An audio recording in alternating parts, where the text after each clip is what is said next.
Hello viewers, welcome to Revathi's Tamil kitchen. Revathi's Tamil கிச்சனில் இன்றைக்கி ரொம்ப ஹெல்த்தியான நல்ல டிஃப்ரெண்ட்டான சுண்டலை வச்சு ஒரு வடை செய்ய போகிறோம். நார்மலாக பருப்பு வடை எப்படி செய்யமோ அதே போல் தான் இருக்கும். ரொம்ப ஈஸியாக பண்ணிடலாம். வாங்க எப்படி செய்கிறதுன்னு பார்க்கலாம். வீடியோக்குள்ளே போகிறதுக்கு முன்னாடி இது வரைக்கும் ரவதிஸ் தமிழ் கிச்சன் சேனலை சப்ஸ்கிரைப் பண்ணாதவங்க சப்ஸ்கிரைப் பண்ணிக்கோங்க. மறக்காமல் பக்கத்தில் இருக்க பெல் பட்டனை கிளிக் பண்ணிக்கோங்க. மூக்கல்ல வடை செய்ய மூக்கல்ல பார்த்திங்கன்னா ஒரு 4-5 மணி நேரத்துக்கு முன்னாடியே தண்ணியில் போட்டு ஊற வச்சுருக்கேன். 1 கப் மூக்கல்ல எடுத்திருக்கேன். நல்லா வாஷ் பண்ணிட்டு தண்ணியை வடிகட்டிடுங்க. அடுத்ததாக இது கூட சின்னதாக ஒரு துண்டு இஞ்சி, சோம்பு ஒரு 1/4 டீஸ்பூன் அளவு, சின்னதாக ஒரு பட்டை, 5-6 பல் பூண்டு பார்த்திங்கன்னா ரொம்ப தொளிக்க வேணாம், மேலே தோலோடையே போட்டுக்கலாம். 2 பச்சை மிளகாய் நம்ம அரைக்கும் போதும் சேர்த்துக்கலாம், இல்லைனா நம்ம கட் பண்ணி கூட போட்டுக்கலாம். குழந்தைங்க சாப்பிட்றதா இருந்தால் இந்த மாதிரி இதில் போட்டு அரைச்சி கூட எடுத்துக்கலாம். அடுத்ததாக இந்த சுண்டலுக்கு தேவையான அளவு உப்பு. இப்போ இதெல்லாம் சேர்த்து நம்ம நார்மலாக வடைக்கு எப்படி பருப்பு அரைப்போமோ அதே மாதிரி அரைச்சி எடுத்துகிட்டு வந்துடலாம். வடைக்கு மாவு ஆட்டி எடுத்துட்டேன். நார்மலாக நம்ம பட்டாணி பருப்பு எப்படி வடைக்கு ஆட்டுவோமோ அதே போல் இருக்குது. ரொம்ப தண்ணி சேர்க்கல, இதில் இருக்க ஈரப்பதத்திலேயே அரைச்சி எடுத்துட்டேன். இப்போ அடுத்ததாக இது கூட வெங்காயம் சேர்த்துக்கலாம். பெரிய வெங்காயம் பார்த்திங்கன்னா 2 வெங்காயம் சின்னதாக கட் பண்ணி வச்சுருக்கேன். இப்போ அதை சேர்க்குறேன்.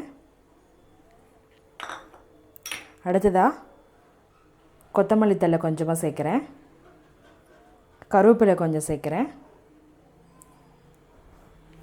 இப்போ இதெல்லாம் சேர்த்து உப்பு நம்ம ஆல்ரெடி போட்டுட்டோம். இப்போ இது மட்டும் சேர்த்து நல்லா மிக்ஸ் பண்ணி விட்டு நம்ம நார்மலாக வடைக்கு எப்படி உருட்டுவோமோ அதே போல் உருட்டி வச்சுக்கலாம்.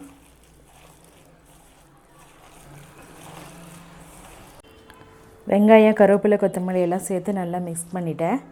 இப்போ வடை நமக்கு என்ன சைஸ் வேணுமோ அந்த சைஸில் உருட்டிக்கலாம்.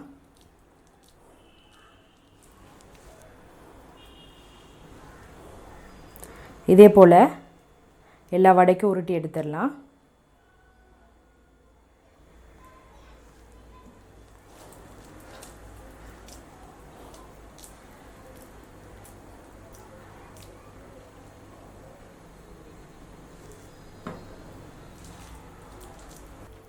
வடைக்கு எல்லா மாவும் உருட்டிட்டேன். அவ்வளோதான். அடுத்ததாக வாணலில் எண்ணெய் காய வச்சு வடையை தட்டி போட்டு எடுத்துடலாம். வாணலில் எண்ணெய் காஞ்சிருச்சு. இப்போது எப்போ போல் உள்ள கையில் வச்சு லைட்டாக தட்டி போட்டுடலாம். இதே போல் எல்லா வடையும் தட்டிடலாம்.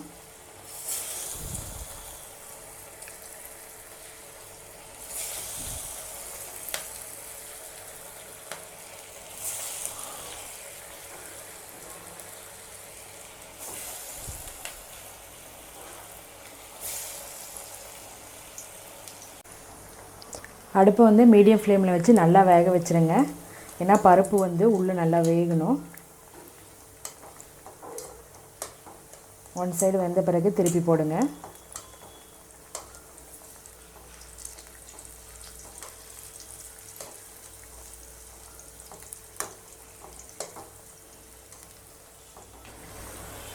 வடை நல்லா வெந்துருச்சு பாருங்கள். கலர் கோல்டன் ப்ரௌன் கலரில் வந்துருச்சு.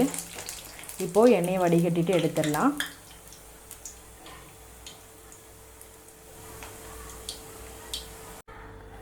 நல்ல ஹெல்த்தியான சென்னா வடை ரொம்ப ஈஸியாக பண்ணிட்டோம்.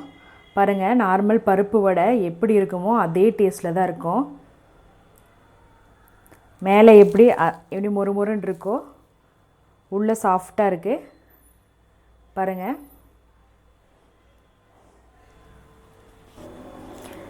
நீங்களும் இதே போல் ஒரு ஹெல்த்தியான சென்னா வடை வீட்டில் செஞ்சு பாருங்கள்.